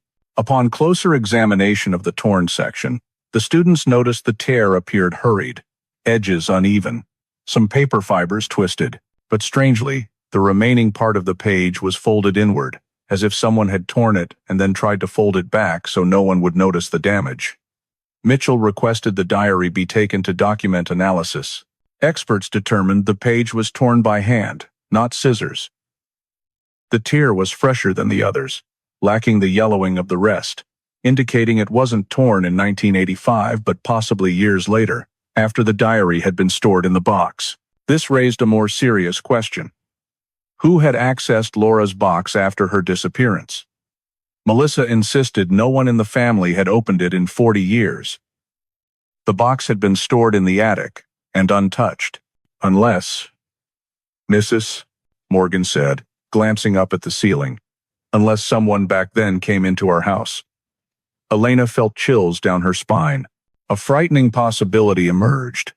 Someone had wanted to remove part of the diary's content from the record, the part that might point directly to motive, a specific relationship, or Laura's intention to tell someone about her conflict with Jasmine. Returning to the earlier pages, the students found more entries showing the relationship between Laura and Jasmine was far from simple friendship. Laura wrote, "I don't know what she wants. She told me not to go out with anyone else. I think she's angry because I'm pulling away. And 2 weeks prior, I saw her standing outside my house last night. I don't know how long she'd been there." Those lines perfectly fit the pattern of stalking, pressure, control seen in unreported intimate partner violence cases. Mitchell noted in his notebook, "Motive, personal obsession." Melissa, after hearing everything, could only say, "I wish we had found this diary sooner." But Elena understood the diary had surfaced at exactly the moment when enough pieces of truth existed to form a fuller picture. Laura Turner's trembling handwriting was finally speaking, after 40 years buried in a cardboard box in the attic. And the sentence, "If I disappear, then," was a warning no one had heard in time, except the diary itself, the only witness to a young woman's fear that something was closing in on her in the darkness of Gadsden in 1985. That diary now became the most important emotional evidence in the case. And for the investigative team, it didn't just open a new direction, it confirmed that Laura Turner had tried to say something to the world before she was swallowed by the darkness. After Laura's diary came to light and confirmed that she had felt threatened by Jasmine in the weeks leading up to her disappearance, the JSU student group and the Gadsden investigative team decided to take the most critical step in any modern cold case investigation: reconstructing a 3D timeline of the entire incident. The technology they used was a next-generation crime scene simulation system, combining 1985 topographic maps, lighting, modeling, witness statement data, and audio information from old reports. This tool allowed them to revisit Laura Turner's world on the last night she never returned home. The JSU lab was cleared to prepare for the simulation. On the large wall, a projector displayed a 3D model of the 1985 Gadsden Southside neighborhood, complete with every house, every street light, and the patches of darkness where light never reached. Elena entered data from witness statements, the last place Laura was seen, the location of the green pickup, the time residents heard the truck door slam, the muffled screams, and the information about 2 figures in the abandoned structure. Louise input the timing data. Laura left the diner at 10:47 p.m. The 12-second phone call cut off mid-sentence with, "Wait." There's some. A witness saw her heading toward Hoke Street. And the roughly 10-minute window when no one saw her again, the critical gap they needed to solve. The software began reconstructing the route Laura should have taken. From TG's diner to the Turner home. A familiar journey lasting about 9–10 minutes. When the simulation ran for the first time, the virtual figure of Laura walked along the street at the average pace of an adult, passing streetlights, then gradually entering the darker sections. But upon reaching the point where a witness claimed to have seen her turn toward Hoke Street, the model flashed a warning. Route does not match witness data. Elena paused the simulation. Wait, why doesn't it match? Luis double-checked. The 1985 statement said a neighbor saw Laura heading south, turning onto Hoke Street, but the data from the resident who heard the truck door slam was in a completely different direction toward the abandoned structure. That's impossible, Cassidy said. Laura couldn't have gone both ways at once. Noah, experienced in witness analysis, stared at the 3D model for a long moment before saying, "She didn't go both ways. Someone got it wrong." Elena accepted that possibility, and they let the simulation continue. But just minutes later, the model flagged another error. The time Laura could have reached the Hoke Street turn did not align with the time witnesses heard the screams. Instead of a few seconds discrepancy, the time gap was nearly 3 minutes too large to attribute to witness error. Mitchell stood up and walked closer to the screen. "We're missing a piece. One of the statements has the wrong location." Elena activated the Overlay Witness Statements command to layer all accounts onto the map. As soon as she did, the 3D model lit up with colored markers. Green for reliable witnesses, yellow for vague statements, red for conflicting ones. Jasmine's statement claiming she never met Laura glowed entirely red. The neighbor's account of seeing Laura turn onto Hoke Street appeared yellow. The statement about hearing the truck door slam showed green. The account of two figures struggling near the abandoned structure showed green. At that moment, something no one in the group had anticipated became clear, as if drawn in light.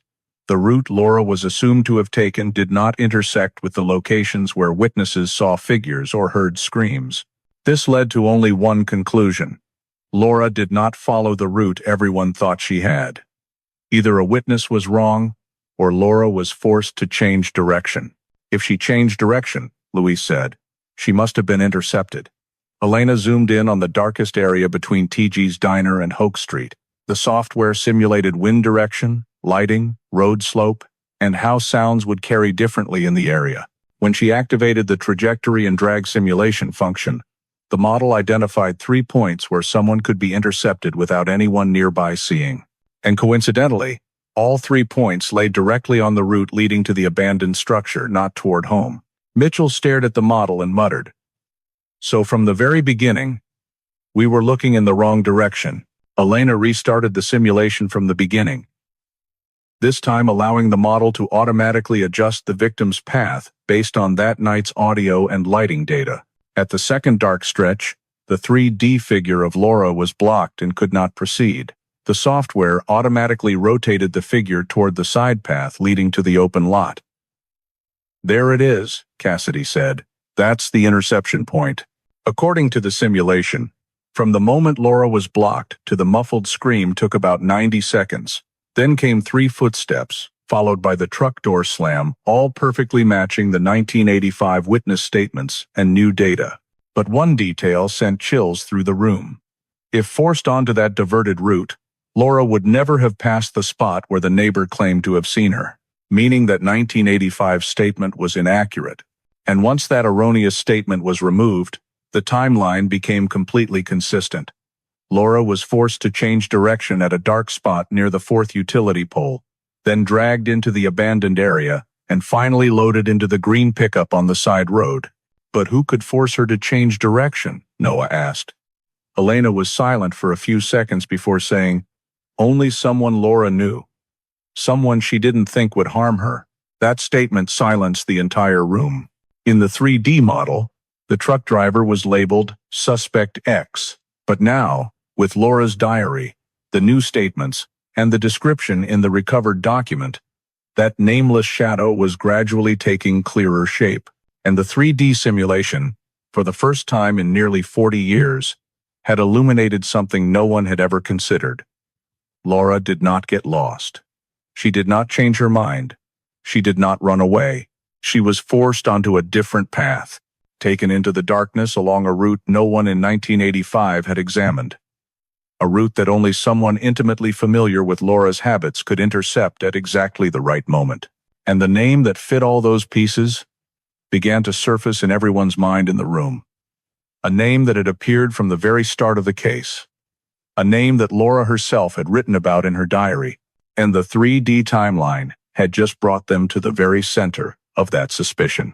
After the 3D timeline determined that Laura had not followed the route police in 1985 had believed, but was forced to change direction toward the abandoned structure area, the investigative team focused all efforts on decoding the most critical element of the case, the 9-minute gap, the period when Laura vanished from all statements, all sightings, and all assumptions for nearly 4 decades.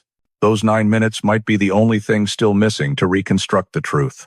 If they could determine what happened between the first minute and the 9th, they would know exactly how Laura was approached, forced to divert, and ultimately loaded into the green pickup. The 3D simulation showed Laura was intercepted not at a random point, but precisely in the area where light was completely blocked by 2 large oak trees, where street sounds were absorbed by the old wooden walls.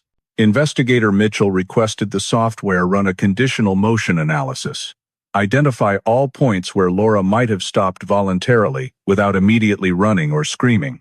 The simulation results made everyone in the room exchange glances. Only 2 points on the entire route met those conditions, and both were right before the path leading to the abandoned structure. "This means someone made her stop," Louise said. "Not with immediate force, but with words." Noah, with his psychology background in the group, continued. "To make someone stop walking in the dark, they have to trust the person calling them, or at least not feel threatened. Laura only stopped when she encountered someone she knew." Elena quickly typed into the simulation panel. If the approaching person was a stranger, Laura would have run or screamed. Witnesses heard the scream, but it came later when she was being dragged, not when she stopped. The whole group turned to Mitchell, and he simply nodded silently. Laura had stopped because she believed the person wouldn't harm her.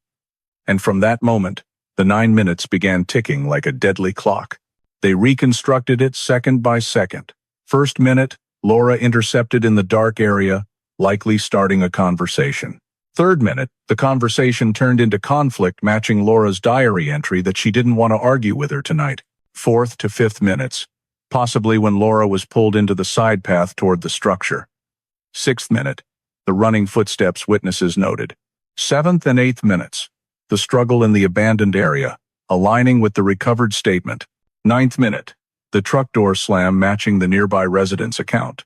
Luis entered all the data into the model, and the timeline connected perfectly, like a fingerprint match. "This is the first time we have a seamless timeline," Elena said, eyes fixed on the screen. But everyone recognized something more important than the data. The person who made Laura stop in the darkness was the key factor. Without someone familiar, Laura wouldn't have stopped. Without stopping, she wouldn't have been dragged into the structure. Without entering the structure, she wouldn't have been loaded into the truck. It all happened because of the presence of someone Laura didn't fear in those initial seconds. Cassidy asked, "So how many of Laura's acquaintances were present or within range to reach her at exactly that moment?" Mitchell opened the file. "We list them. Co-workers, acquaintances, neighbors, friends, family, and especially Jasmine. But as the group cross-checked each name against the timeline, they were eliminated one by one. Co-workers left the diner too early or too late. Neighbors didn't leave their homes. Other friends weren't on the same shift. Family was waiting at home. Only one person remains," Noah said. "Jasmine Hale," Elena added. "And the diary shows Laura was trying to avoid her that night." Mitchell stood up, walked to the 3D map, and pointed to the spot where Laura was intercepted. "This is the only position where a familiar person could approach Laura with limited visibility, and only someone Laura didn't fear could get close enough to talk." Elena looked down at the open diary in front of her. "I don't want to argue with her tonight. Those words echoed in the room like confirmation from the past. Luis tried to stay calm, but his voice still shook. So, the person who intercepted Laura wasn't a stranger. Not an unknown pickup driver. Not a killer in the shadows. It was someone Laura knew. Someone she thought just wanted to talk. Someone she believed was a friend. When the 3D simulation was run again, the figure approaching Laura was no longer labeled Suspect X. The software now allowed input of physical characteristics from witness descriptions, the diary, the Polaroid, and the 1985 statement. When Elena hit enter, the model displayed a figure 5'4", tall, slender build, shoulder-length brown hair, slightly leaning gait. Not a face, not a clear identity, just a silhouette. But that silhouette matched the only person with motive, timing, opportunity, and direct connection to Laura. If Laura was forced into the truck, Mitchell said, the first person to touch her was someone she knew. Elena said slowly, and that person was the last one to see her alive. They didn't announce it publicly, didn't rush to conclusions. But with the data they had, the torn diary, the missing statement, the 3D simulation, witness accounts, the timeline, and the description of the person dragging Laura into the darkness, all the pieces aligned at one point. Only one suspect fit the entire 9-minute gap. Someone who lied about not meeting Laura, someone the gas station employee saw arguing with Laura that night, someone whose build matched the figure in the Polaroid, someone vaguely recognized by the motel owner, someone Laura wrote in her diary as, making me feel scared, the only person who, if standing in the darkness calling Laura's name, would make her stop. And when the model reached the 9th minute, the sound of the truck door slamming echoed throughout the lab, like the final latch clicking on a truth that Gadsden had to face after 40 years. Laura Turner didn't disappear. She was led into the darkness by the person she trusted most. After the 3D timeline confirmed that Laura was forced to stop and taken into the abandoned structure area by someone she knew, the investigative team began recanvassing witnesses who once lived near the site, including those never interviewed in 1985. Most residents had either moved away or were too elderly to remember clearly, but the old file revealed a name that had appeared faintly in a police report. Marjorie Attaway, then 31 years old, living in a wooden house just 2 blocks from the abandoned structure. The 1985 report stated that police knocked on her door at 3 a.m. to ask for information, but she said she went to bed early and didn't hear anything. The report had no further notes, no deeper questions, and no recorded inconsistencies. Mrs. Attaway was never questioned again. But when the JSU student group and police publicly announced the timeline reconstruction, Marjorie, now 70, called the police station with just one sentence. I need to say something I've been silent about for too long. The next day, she sat in the small interview room, hands clasped together, eyes fixed on the table, as if facing a trial of her own conscience. I lied, she began. No one in the room spoke, letting her continue. That night I wasn't asleep. I was awake waiting for the neighbor girl to get home. She often worked the evening shift, and I had a habit of looking out the window to make sure she got back safely. Mitchell asked gently, "What did you see?" Marjorie was silent for a long time before saying, "I saw someone running. Very fast. From the direction of the abandoned structure." Elena leaned forward. "Did you see clearly who it was?" Marjorie took a deep breath. "Yes. It was Jasmine. I'm certain." The silence after those words was almost suffocating. She recounted that at the time she checked her clock 11:02 p.m., a moment that fit perfectly into the 9-minute gap the team had just decoded. She heard noises from the abandoned structure area. Not clear screams, but sounds like someone breathing hard while running frantically in the dark. When she went to the window and looked down, she saw a small figure with long hair sprinting quickly along the narrow path between the structure and the row of trees. "I recognized her right away," she said, "because Jasmine was friends with a lot of the kids in the neighborhood. I'd seen her dozens of times." Elena asked, "Are you sure it was Jasmine? The hair, the running style, the build?" Marjorie nodded.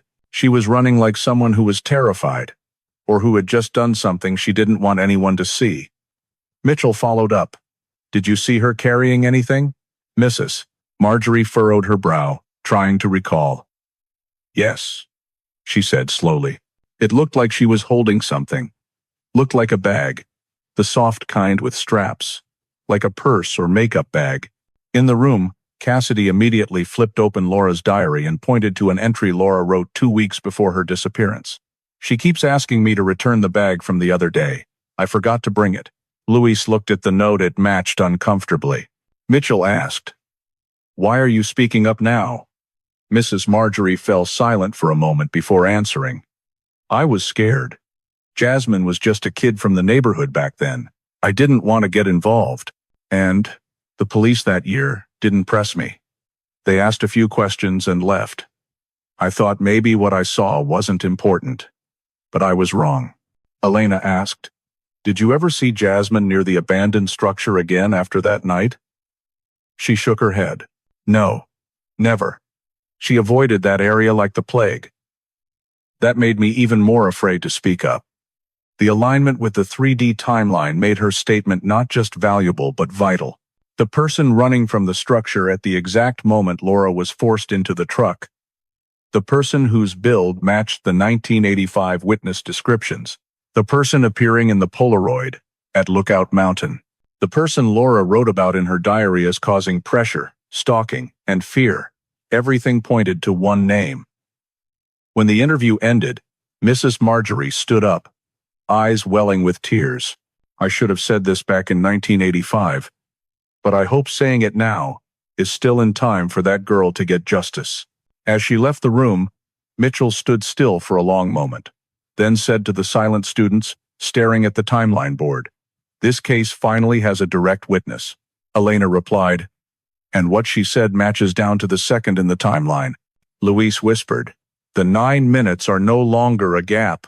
We know who was in them. And so, after 40 years of silence, the story of a witness bound by fear finally spoke, and her statement caused every investigative lead to converge on a single point. A name the case had whispered from the very first year, but no one had truly dared to face. A name that could no longer be denied. After Mrs. Marjorie Attaway's statement was recorded and matched perfectly with the 3D timeline, the Gadsden investigative team realized they had reached a threshold strong enough to shift the case from a long-term cold case to one prosecutable. What needed to be done now was to present all the evidence, statements, scientific analysis, and findings from the JSU student group to the Etowah County District Attorney's Office. The large conference room at the DA's office was packed that morning, as nearly 40 years of data were laid out on the table. Laura's diary, the missing statement describing 2 figures struggling, the Polaroid of the green pickup at Lookout Mountain, the witness account of someone running from the structure, the 3D simulation reconstructing the timeline, and especially the physical description of the woman pulling Laura, all the once scattered pieces now fitting together like a completed map. The county prosecutor, a woman named Marcy Durham, read through more than 200 pages of evidence. She didn't just look at each detail but at how they linked tightly together, forming a chain of behavior, opportunity, and motive pointing to only one person. We don't have a body, she said, but we have conduct, inconsistent statements, a diary, a direct witness, and signs of premeditation. Mitchell replied, We have the entire story. And the story only makes sense if Jasmine Hale was the one who approached Laura before she vanished. Prosecutor Durham nodded. It's time to issue the arrest warrant. The day chosen was an early morning in early 2025, when the city was still quiet in thin fog. The SWAT team knocked on the door of the small wooden house where Jasmine lived alone. The door opened after a few minutes, and Jasmine appeared, hair disheveled, face weary but not surprised, as if she had always known this day would come. What's this about? She asked, voice hoarse. Investigator Mitchell stepped forward, reading the arrest warrant clearly. Jasmine Hale, you are under arrest in connection with the 1985 disappearance of Laura Turner. Jasmine didn't cry, didn't protest, just looked at Mitchell with empty eyes, then held out her hands. I'll go. The investigative team entered her house after cuffing her, following proper search procedures. Jasmine's home was small, mechanically tidy, with no signs of the clutter common in multi-person households.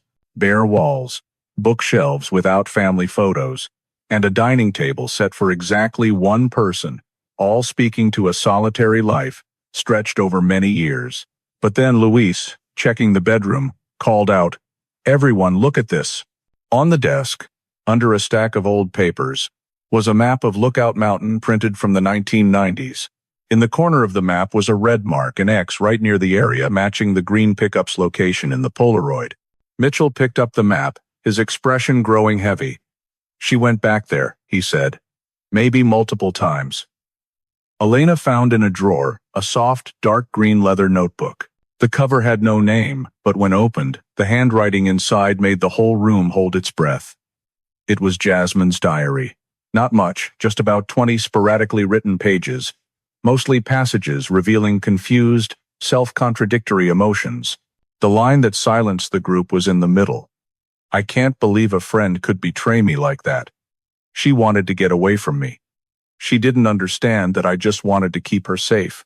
If she kept trying to avoid me, I didn't know what I would do." Luis read aloud, voice low. "This is clear motive." Elena flipped through a few more pages. There was a passage where Jasmine wrote, "I just wanted her to listen to me, but she ran away. She made me look like the bad guy in everyone's eyes. I hated that. I hated this feeling." The final pages of the diary had no dates, but the handwriting grew slanted, stronger signs of psychological instability. The most chilling line was written as if carved into the page. "A friend shouldn't disappear like that, unless they choose to disappear from me." Mitchell set the diary down on the table, taking a slow breath. "Two diaries," he said, "from two women. One wrote that she was afraid of being followed. The other wrote that she hated being abandoned." Prosecutor Durham examined each page carefully before concluding, "This is behavioral evidence. We can't ignore the connection between the witness statements, the victim's diary, and the way Jasmine describes her anger." As Jasmine was driven away in the police car, many residents in the area opened their doors to watch. No one spoke. No one asked questions. Everyone remembered Laura Turner, the kind young woman who vanished one night, leaving a family in pain. And now, they watched the person who had once been Laura's closest friend being led away in handcuffs. A prolonged silence enveloped the entire neighborhood. In the conference room, Elena looked at the Lookout Mountain map with the red X, then at Jasmine's diary. "She went back there," she said. "Why? To remember? Or to make sure no one found anything?" "It doesn't matter," Mitchell replied.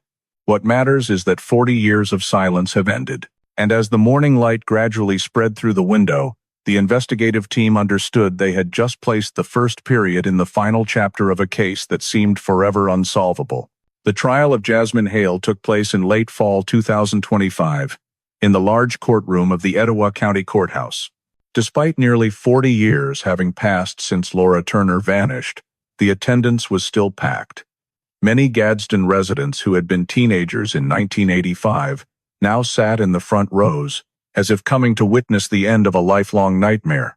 No body, no DNA, no weapon, just a chain of entirely circumstantial evidence but linked together with a logic sharp and cold. Prosecutor Marcy Durham knew she was stepping into one of the toughest trials of her career. No body was always a fatal weakness in any prosecution. Juries rarely felt comfortable convicting if they didn't know where the victim was or what happened right after the final moment. But in this case, Durham believed the strength of the entire evidence chain would compensate for that. In her opening statement, she didn't talk about technicalities or law. She told a story. The story began with the image of Laura Turner leaving her shift at 10:47 p.m., carrying fatigue and hope for a peaceful evening. She talked about the 12-second phone call abruptly cut off, about the dark route without lights, about the green pickup, about the missing statement, about the woman running from the structure, and finally, about Laura's diary entry with the last lines of her life. "I don't want to argue with her tonight. The victim in this case no longer speaks in her own voice," Durham said, her tone slow and clear. "But she left a diary, and that diary spoke for her." She turned to look at Jasmine. "We will prove that the defendant was the last person to see Laura Turner alive. When it was the defense's turn, Jasmine's lawyer reiterated the most classic argument. No body means no proof the victim is dead, he said. No proof the victim is dead means no conviction for murder or kidnapping. This is a case built on assumptions, on imagination and the emotions of a group of college students. A few people in the room sighed. But law was law, and that lawyer knew he was attacking the prosecution's weakest point. The trial moved into the evidence phase. Durham called a JSU forensic expert to the witness stand. A large screen lit up, displaying the 3D simulation of the entire disappearance. As the courtroom lights dimmed, the model reconstructed Laura's walking route clearly on the screen. Every streetlight, every dark corner, every distance simulated based on 1985 data. The expert explained how the software determined that Laura could not have gone toward home as the neighbor's statement claimed, because the timing didn't match the screams and the truck door slam. Then he pointed to the part simulating Laura being forced to change direction at 10:51 p.m. This wasn't the victim turning on her own, he said. This was a forced diversion. The victim had to recognize the person, or she would have run. The jury was dead silent. The defense objected, saying the simulation was just speculation. Durham stood up, unprepared. 3D forensics only simulates based on all real data. If statements conflict, the simulation flags an error. And the simulation only works when the data fits. And the data fits 100% when the suspect is Jasmine Hale. The lawyer didn't respond. Couldn't respond. The prosecution continued with the direct witness, Mrs. Marjorie Attaway, who saw Jasmine running from the structure that night. Marjorie stepped to the stand, hands trembling slightly. She recounted in a quiet but firm voice. I saw her running. I recognized her hair and the way she moved.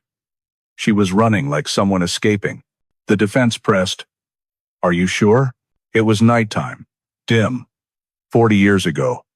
Marjorie looked straight at him. Prosecutor Durham continued by calling a behavioral analysis expert to evaluate Jasmine's diary, the notebook found in her home. The expert pointed out passages showing possessive obsession, borderline emotional disorder, and tendency toward violent reaction when feeling abandoned. These are the defendant's words, weeks before Laura disappeared, Durham said. No one writes, I don't know what I'll do unless they fear their own actions. As the jury began to lean toward the prosecution, Jasmine's lawyer frowned and launched his final sharp attack. No body, no blood, no DNA, no one saw the defendant attack Laura. You're relying on scraps of data that college students piece together like a puzzle. He looked at the jury. Your Honor, your conscience, you can't base it on hypothesis. Many nodded. They understood this was the case's biggest weakness. Prosecutor saw it. She knew she needed to drop something heavier. Evidence even the defense hadn't anticipated. She stepped to the podium, looked straight at the jury, and requested the court play an audio recording. An anonymous call to the Gadsden police tip line. She said, on February 4, 1996, 11 years after Laura disappeared. A slight static hiss filled the courtroom. Then a woman's voice rose, trembling, choked, as if trying to hide her identity. I know about that missing girl, the Turner girl. I can't give my name, but the person you should look for is someone close to her, a close friend, but not a friend. The voice paused for a few seconds, then continued. She was led away by someone she trusted. Then the call ended. In the room, every eye turned to Jasmine. The prosecutor said, we had voice analysis experts compare samples of the defendant's recorded voice from 1987, 1992, 2004, and 2025. Result. The voice in the anonymous call has an 89% match probability to the defendant, extremely high for a nearly 30-year-old tape. The lawyer jumped up to object, but his voice clearly weakened. The jury looked at Jasmine, who was bowing her head, cuffed hands trembling slightly. The 1996 call, if from Jasmine, meant she had lived with that secret for decades, and now it came back to drown her. As that day's session ended, the courtroom remained heavy with silence to the point where you could hear a pen touch the table. Durham gathered her files, looking at the jury with eyes not triumphant but weary from pursuing the truth too long. "No body," she said, "but there is truth. Truth big enough to be heard." And all of Gadsden knew the verdict was drawing near after 40 years of waiting. The sentencing phase of the trial took place in an atmosphere so heavy that many attendees had to lean against the wall, breathing slowly to stay calm. After 3 weeks of trial, dozens of witnesses, 2 diaries, the 3D simulation, a statement missing for 40 years, and the anonymous 1996 recording, the jury left the deliberation room at 3:10 p.m. No one said a word as they returned to the courtroom. Even seasoned reporters set down their pens, because something in the jury's eyes signaled they had reached a decision, but one fraught with internal struggle. The judge asked the foreperson, "Have you reached a verdict?" The middle-aged man stood, holding the paper, his voice slightly trembling but clear. "We have." He unfolded the sheet. Every breath seemed to stop. On the charge of kidnapping in the first degree, the jury finds the defendant, Jasmine Hale, guilty. A sob burst from the back rows, someone who had been Laura's old classmate. Melissa Turner covered her mouth, tears streaming instantly. Murmurs spread through the courtroom, but all fell silent as the foreperson continued. On the charge of murder in the first degree, the jury finds insufficient evidence to convict the defendant. Part of the courtroom let out disappointed sighs, while others simply remained quiet, understanding this had been predicted from the start. No body, no DNA, no official declaration that Laura was dead. What the prosecution had built was an extremely strong logical chain, but not enough to overcome the beyond a reasonable doubt standard for murder. Prosecutor Durham was not surprised. She only nodded slightly, as if she had prepared herself long ago. "We brought the truth to light," she said quietly. "That's what matters." The judge proceeded to sentencing. Given the severity of the conduct, given the evidence showing coercive behavior and endangerment to the victim's life, the defendant is sentenced to 25 years imprisonment in the Alabama Department of Corrections. Jasmine stood between 2 officers, hands cuffed in front of her stomach, head slightly bowed. Her face showed no collapse, no anger, just emptiness, like a hollow shell drained of its soul by time. The judge banged the gavel. "Court is adjourned." The sound of the gavel striking wood echoed like a blow to everyone's chest in the courtroom. A chapter of Gadsden's history had closed. Police began escorting Jasmine out, but as she reached the door, she stopped abruptly. The entire courtroom fell dead silent, as if everyone sensed she was about to say something no one expected. The 2 officers held her arms firmly, but Jasmine raised her head, looking straight at the jury, then up at the rows where the Turner family sat. Her eyes were not those of someone unhinged or desperate. They were calm, too calm. A calmness that didn't belong to someone just sentenced to 25 years in prison. Then Jasmine spoke, her voice quiet but carrying far enough that every person in the room heard clearly. "You will never find Laura there." The words fell into the courtroom like a block of ice. "There? Where? Lookout Mountain? The abandoned structure? The green pickup? Or a place no one had ever considered, a place Jasmine had kept secret for 40 years? Others stood up abruptly, almost rushing forward to demand more. But police pulled Jasmine away immediately, leading her through the narrow hallway to the prisoner transport van.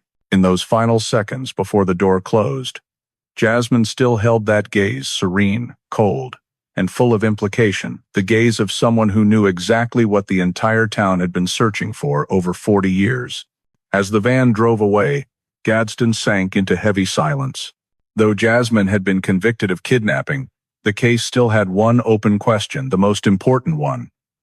Where was Laura Turner really? And Jasmine's final words, like a deep cut, made everyone understand that the final chapter of the case was not entirely closed. After Jasmine's chilling statement in the courtroom, a wave of unease spread through Gadsden like a silent but persistent wind. Though the court had sentenced her to 25 years for kidnapping, though the jury concluded Jasmine was the one who led Laura Turner into the darkness in 1985, the absence of a body left the entire town in a state of limbo between relief and emptiness. Just weeks after Jasmine's conviction, an independent search group of 7 former police officers, local hunters, 2 mountain rescue team members, and 3 JSU students organized their own expedition to Lookout Mountain. It wasn't their assignment.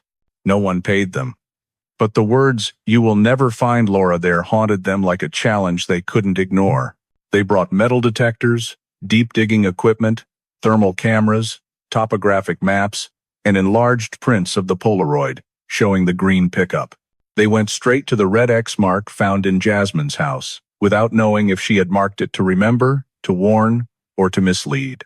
For 3 days, they scanned every meter of ground, checked rock crevices, fissures, dense forest edges along the mountain. They dug at 5 suspicious spots based on old maps, conducted ground-penetrating radar scans, even used drones to sweep the surface for anomalies. But what they found was only rock fragments, a few rusted cans, and traces of an old campfire from decades ago. No body, no bones, no scrap of fabric, jewelry, or anything that could confirm Laura had ever been there. Nothing at all. On the final day, as the sun set behind the mountain peak, the group stood silently before the endless dense forest. One member said quietly, "If Jasmine marked this spot, maybe it's where she wanted us to look. Not where Laura is." Elena, who joined as investigative support, felt those words hit exactly what she had tried to avoid. Jasmine wasn't just a suspect. She was intelligent, cold, and hid secrets by leaving traces. When the group left Lookout Mountain, they carried more emptiness than when they arrived. In their final report, they wrote, "No signs indicate Laura Turner's body was ever in this area. But there is also no evidence to rule out other areas within a 50-mile radius." Meaning, what Jasmine said might be true, or it might just be the final manipulation from someone who once controlled Laura Turner through fear. Gadsden welcomed the winter of 2025 with a mix of relief and disappointment. The case was resolved in the legal sense. The person responsible for the kidnapping had been brought to justice, and the behavioral evidence painted the most reasonable truth of what happened that dark night. But the rest of the truth, where Laura rested, what happened after the 9th minute, and why Jasmine kept that secret for 40 years, still hung like the shadow of Lookout Mountain itself. Melissa Turner said in an interview, "I know my sister didn't run away, but knowing what happened and finding her are two different things." Those words became the final echo of the case. Clear, yet vague, painful, yet enduring. And though the file bearing Laura Turner's name was marked solved in the system, the people of Gadsden understood that a true crime case doesn't close with a verdict alone. It only closes when the final truth is found. Something that Lookout Mountain, the green pickup, and Jasmine Hale herself were still holding in the darkness. This is not the end. This is only the tip of the iceberg, and the part below still waiting for someone brave enough to dig deeper one more time. The story of Laura Turner, though it happened in 1985, still reflects very real fears in American society today. Silent disappearances, unheard cries for help, and relationships that seem like friendships but are tainted with control and obsession. Laura's diary entries recording her fear of being stalked and pressured, "I don't want to argue with her tonight," serve as a reminder that relational violence doesn't only come from romantic partners or spouses. It can come from a close friend, co-worker, or anyone who gains psychological control. This is a reality American society still faces today, as rates of coercive control and stalking among young people continue to rise, but are often hard to speak out about because victims fear judgment or disbelief. The fact that the statement was buried for 40 years, along with the detail of a witness once being reminded not to dig deeper, reflects a long-standing issue in the system. Cases involving ordinary people, especially young women in small towns, are sometimes undervalued or handled superficially. This is a reminder to American society that every voice, even that of teenagers, like the 3 boys who heard running footsteps in the structure, deserves to be taken seriously. Overlooking a small detail can cost an entire case.